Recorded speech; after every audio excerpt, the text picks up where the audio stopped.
J'ai trouvé que les gens s'agitaient un peu. Ils devenaient fébriles, ils devenaient un peu trop fébriles, un peu effrayés. C'est plutôt mesuré aujourd'hui, mais les jours derniers étaient très moroses, avec ce qui est considéré comme la plus grosse journée de l'histoire financière. Ce sont des gros changements, tout ça.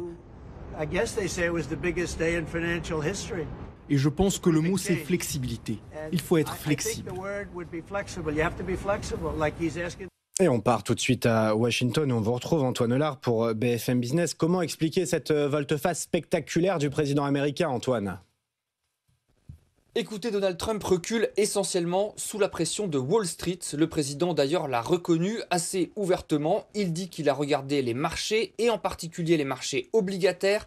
Ces derniers jours, les investisseurs ont commencé à vendre en masse des bons du Trésor américain. Et c'est ça qui l'a fait réfléchir, qui a fait aussi réfléchir son entourage. Les investisseurs étaient fébriles, tout le monde était un peu effrayé. Voilà ce qu'a déclaré Donald Trump. Et puis il y avait aussi bien sûr la pression et les critiques des grands patrons et des donateurs du Parti républicain.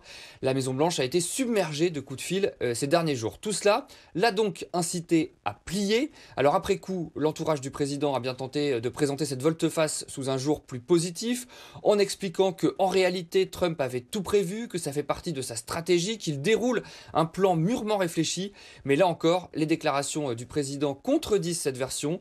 Trump affirme qu'il a pris sa décision hier matin et qu'il s'est laissé guider par son cœur, ce qui montre à l'évidence que son revirement était très largement improvisé.